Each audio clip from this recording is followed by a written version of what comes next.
오늘 우리에게 주신 하나님의 말씀은 사도행전 11장 1절에서 5절입니다.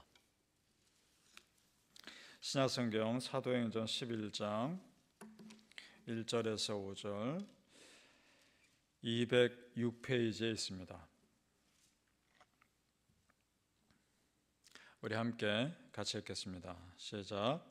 유대에 있는 사도들과 형제들이 이방인들도 하나님의 말씀을 받았다 함을 들었더니 베드로가 예루살렘에 올라갔을 때에 할례자들이 비난하여 이르되 네가 무할례자의 집에 들어가 함께 먹었다 하니 베드로가 그들에게 이 일을 차례로 설명하여 이르되 내가 욥바시에서 기도할 때에 황홀한 중에 환상을 보니 큰 보자기 같은 그릇이 내 귀에 매어 하늘로부터 내리어 내 앞까지 들여지거늘. 아멘. 오늘 이 새벽에 예배하신 하나님의 은혜가 우리 성도님들께 함께 하시기를 예수님의 이름으로 축복합니다. 아멘. 자, 베드로가 지난 시간에 보니까 로마 군인 백부장 고넬료를 만났습니다. 고넬료만 만난 것이 아니라 그 가정에 복음을 전했고 그 가정에 놀라운 하나님의 은혜가 임해서 그들이 예수 믿고 구원받는 역사가 일어납니다. 그 일들을 지금 예루살렘 교회에 보고하는 내용입니다. 그런데 베드로가 이방인을 만나고 그들과 식사 교제하고 그런 것들을 문제 삼는 사람이 있었습니다. 왜 유대인이 이방인과 함께 식사를 하느냐, 부정하게 되는 거 아니냐, 이렇게 트집을 잡는 거죠. 자, 이 부분에 대해서 베드로가 설명을 하고 있는 내용이 오늘 11장 내용인데 그 중에 지금 오늘 우리가 읽은 것 중에서 중요하게 여길 단어가 나옵니다. 할례자라는 말입니다. 할례자라는 단어입니다. 그러니까 유대 예루살렘 교회 안에 율법을 중시하는 사람이 있었던 건데 율법을 중시하는 정도가 아니라 율법의 권위를 하나님의 십자가 복음, 예수님의 십자가 복음과 버금가는 권위로 인정하는 사람들입니다. 다른 말로 하면 율법주의자들입니다. 굉장히 위험할 수 있는 사람들입니다. 그러니까 이 사람들은 성령님이 얼마나 창조적인 사역을 할 수 있는지에 대해서 닫혀 있는 사람들입니다. 그래서 베드로가 이 부분에 대해서 자세하게 설명을 하는 내용이 오늘 말씀인 거죠. 2절에서 3절을 제가 읽겠습니다. 2절에서 3절 다시 봅니다. 베드로가 예루살렘에 올라갔을 때에 할례자들이 비난하여 이르되 네가 무할례자의 집에 들어가 함께 먹었다 하니. 자, 보세요. 지금 할례자들은 베드로가 고넬료 가정에 십자가 복음 전한 것에 관심이 없습니다. 오히려 이방인과 함께 먹었다는 것에만 집중합니다. 자, 성도님들, 한 이방인 가정이 예수 믿고 구원받았다는 것과 베드로가 이방인과 식사했다는 것, 무엇이 중요합니까? 당연히 이방인 가정이 예수 믿고 구원받았다는 게 중요한 거 아닙니까? 그건 당연한 것입니다. 이 사람들이 정말 한 영혼을 귀하게 여기는 사람들이었다면 그 이방인 가정이 예수 믿고 구원받았다는 것만 듣고도 하나님께 영광 올려드리는 것이 마땅한 일입니다. 그런데 그런데 관심이 없었단 말입니다. 성도님들, 이것을 보면서 우리가 도전받아야 합니다. 내가 정말 항상 무엇에 집중하고 있는지 잘 분별하셔서 본질에서 벗어나지 않는 삶 사시기를 축복합니다. 아멘. 이런 율법주의자들, 할례자들 앞에서 베드로가 어떻게 이 일을 풀어나가는지를 보자는 겁니다. 베드로는 본질에 집중해서 말합니다. 성령님께서 하셨다는 겁니다. 성령님께서 한 영혼을 구원하시기 위해서 이런 일들이 이루어 가시더라, 이렇게 말하고 있습니다. 15절을 보시기 바랍니다. 15절로 쭉 내려가셔서 제가 읽겠습니다. 15절. 내가 말을 시작할 때에 성령이 그들에게 임하시기를 처음 우리에게 하신 것과 같이 하는지라. 아멘. 자, 여기서 베드로가 내가 말을 시작할 때의 말은 복음입니다. 십자가 복음. 내가 십자가 복음 전했더니 그때에 마가다락방에서 일어났던 성령 충만함의 역사가, 우리에게 일어났던 역사가 그들에게도 일어나더라. 그러면서 말하는 것을, 성령님이 역사하신 것을 내가 어떻게 막느냐? 오히려 반문합니다. 꼼짝 못하게 말하죠. 17절을 같이 읽어보겠습니다. 17절 말씀 시작. 그런즉 하나님이 우리가 주 예수 그리스도를 믿을 때에 주신 것과 같은 선물을 그들에게도 주셨으니 내가 누구이기에 하나님을 능히 맡겠느냐 하더라. 아멘. 꼼짝 못하죠. 무슨 말을 하겠습니까? 자, 여러분, 본질 앞에서 비본질은 힘을 잃게 되어 있습니다. 비본질은 본질을 이길 수 없습니다. 지금 베드로는 또한 여전히 구약 시대 속에 갇혀 있는 사람들에게 신약 시대 성령 사역에 대해서 눈을 뜨도록 도전하고 있는 겁니다. 얼마든지 일어날 수 있다. 결국 할례자들도 예수님의 그 성령님의 사역에 대해서 인정할 수밖에 없습니다. 그 내용이 바로 다음 절입니다. 18절 말씀 같이 읽어보죠. 시작.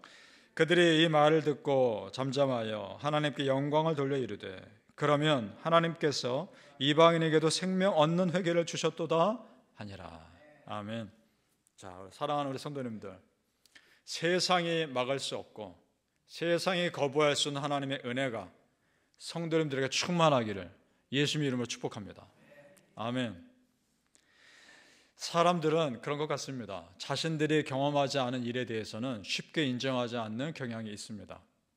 그러나 우리 크리스천은 내 경험과 상관없이 하나님의 은혜의 가능성에 다 오픈되셔야 합니다. 내 생각을 뛰어넘는 하나님의 은혜의 역사는 지금도 일어납니다. 우리 하나님 살아계시기 때문입니다. 물론 이것이 하나님의 역사인지 어둠의 영의 일인지 철저하게 기도하며 분별해야 할 필요는 있습니다. 그건 분명합니다.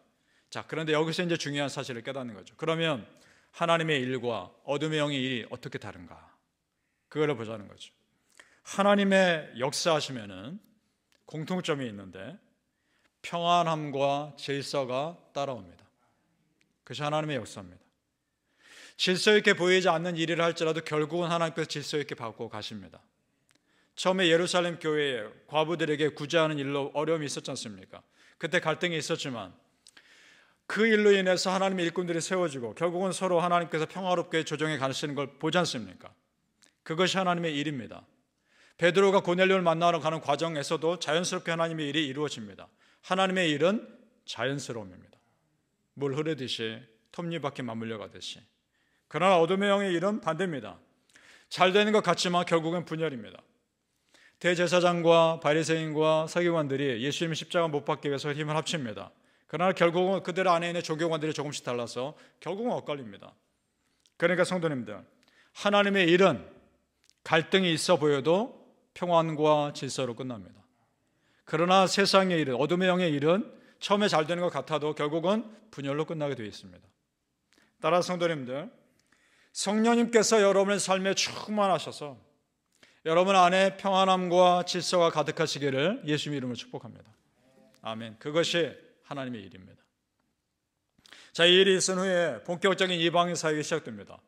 그 전에 하나님께서 바울을 이방인의 사도로 부르셨죠. 그런데 그 전에 이미 하나님이 이방 선교를 시작하셨습니다. 선교는 하나님의 일이기 때문입니다. 특별히 안디옥에 전해진 복음이 폭발적으로 확장되어 그 안에 믿음의 사람들이 많이 생겼다라는 소식을 듣고 예루살렘 교회가 바나바를 파송합니다. 바나바가 파송된 이후에 더 놀라운 사역이 또 일어납니다. 그 내용이 24절인데 같이 읽어보겠습니다. 어떤 일이 있었길래 그럴까 나와 있는데요. 보겠습니다. 24절 시작. 바나바는 착한 사람이요 성령과 믿음이 충만한 사람이라. 이에 큰 무리가 주께 더하여 지더라. 아멘. 자, 주목할 것이 있죠. 바나바가 특별히 뭔가를 한 것이 아닙니다. 그 안에 성령과 믿음이 충만한 했더니 하나님께서 그 안에 붙여줄 사람들을 붙여주시더라는 거죠. 성도님들, 교회 부흥의 가장 기본은 성령과 믿음이 충만한 겁니다. 우리가 그럴 수 있기를 바랍니다. 그러니까 믿음의 그릇이 준비되면 그 그릇을 채우시는 분은 하나님이십니다. 믿으십니까? 아멘. 자, 그런데 바나바 혼자 사역한 것이 아닙니다. 바나바 혼자 이 일을 경험한 것이 아니라는 겁니다. 누구와 같이 일했을까요? 바울입니다. 그동안 아무도 바울을 안 찾았을 겁니다. 그 바울이 회심한 것이 진짜인지 믿어지지도 않고, 그리고 그의 성격이 얼마나 불같은지도 너무나 잘 알니까 그와 같이 사역하는 것을 꺼려했을 겁니다. 그렇게 혼자 있는 바울에게 바나바가 찾아가서 사역의 기회를 준 겁니다. 바울 입장에서는 너무나 감사한 거죠. 25절, 26절 같이 읽어보겠습니다. 25절, 26절 시작. 바나바가 사울을 찾으러 다소에 가서 만남에 안디옥에 데리고 와서 둘이 교회에 1년간 모여 있어 큰 무리를 가르쳤고 제자들이 안디옥에서 비로소 그리스도인이라 일컬음을 받게 되었더라. 아멘. 자, 그러니까 바나바라는 사람 믿음의 그릇이 얼마나 큽니까? 아무도 찾지 않던 바울에게 직접 찾아가서 사역의 기회를 주고 같이 사역합니다. 바울과 사역한다는 것 쉬운 일은 아니었을 겁니다. 하지만 바나바라는 사람 자체의 그릇이 워낙 컸기 때문에 그걸 다 품어주고 같이 사역했을 겁니다. 그랬더니 역사가 일어납니다. 그 바울과 바나바가 열심히 사역했을 것이고 그 안디옥 교회 성도들도 열심히 믿음 생활을 했을 겁니다. 그랬더니 폭발적인 은혜가 일어납니다. 그걸 어떻게 할 수 있느냐? 단적인 예가 오늘 그 끝부분에 비로소 그리스도인이라 일컬음을 받게 되었더라 이 말입니다. 그러니까 우리가 지금 부르고 있는 크리스천이라는 말, 기독교인, 그리스도인들 이런 말이 안디옥 교회에서 나온 말인 겁니다. 안디옥 교회 성도들을 보고서 사람들이 그리스도인이라고 말한 것이 오늘날 전해서 크리스천이라고 우리가 부르게 된 겁니다. 그러니 얼마나 복음의 사역이 있었습니까? 그리고 그 뒤에 끝부분 읽어보면 이렇습니다. 안디옥 교회 교인들의 이런 일이 있었습니다. 예루살렘 교회가 경제적으로 재정적으로 어려운 일을 당하는 것을 듣고서 안디옥 교회 교인들이 헌금을 모아서 예루살렘 교회에 지원했던 일이 기록되어 있습니다. 그래서 그 헌금을 가지고 바울과 바나바가 가서 전한 내용이 기록되어 있습니다. 그러니까 예루살렘 교회 입장에서는 형제 교회가 생긴 거죠. 같이 어려움을 나눌 수 있는. 자, 성도님들 이거 보면서 참 많은 생각이 듭니다. 예루살렘 교회가 본인들끼리 좋고 본인들끼리 좋은 관계에 만족해서 이방인 선교 안 했더라면, 그리고 바나바가 바울과 사역하는 게 꺼려서 그에게 기회를 주지 않았더라면 이런 안디옥 교회의 역사는 일어나지 않았을 수 있습니다. 따라 성도님들 기회 되는 대로 전하셔야 합니다. 기회 되는 대로 일꾼들을 세워야 합니다. 바라기는 성도님들, 우리의 믿음의 그릇이 점점 더 커져서 더 많은 영혼들에게 예수 믿는 복음 전할 수 있기를 예수님의 이름으로 축복합니다. 아멘. 기도하겠습니다. 아버지 하나님, 하나님의 은혜의 역사와 성령 하나님의 놀라운 믿음의 역사에 우리 온 성도님들 오픈되게 하여 주옵소서. 내 생각과 내 경험으로 한계 짓지 않게 해주시고 내 생각을 뛰어넘는 하나님의 역사, 성령님의 역사를 기대하게 하여 주옵소서. 하나님, 지금까지 그 은혜로 왔습니다. 정말 나 같은 사람, 예수 믿기 힘든 사람, 예수 믿고 구원받기 힘든 사람을 예수 믿도록 인도해 주신 것 다 성령 하나님의 기적 같은 역사입니다. 그 은혜로 내가 왔는데 어떻게 하나님의 사역을 내 스스로 내 생각으로 제안할 수 있겠습니까? 하나님, 마음껏 열려있게 주시고 그 하나님의 모든 사역에 나 또한 마음껏 사용하여 주시옵소서. 하나님, 몸에 진이 다하도록, 내 몸이 닳도록 하나님 나라 위해 마음껏 쓰임받게 해주시고 정말 하나님 나라 영광을 위해 마음껏 쓰임받아 하나님 마지막 갔을 때 잘했다, 착하고 충성된 종아, 그 말 듣게 하여 주시옵소서. 감사하며 예수님 이름으로 기도합나이다. 아멘.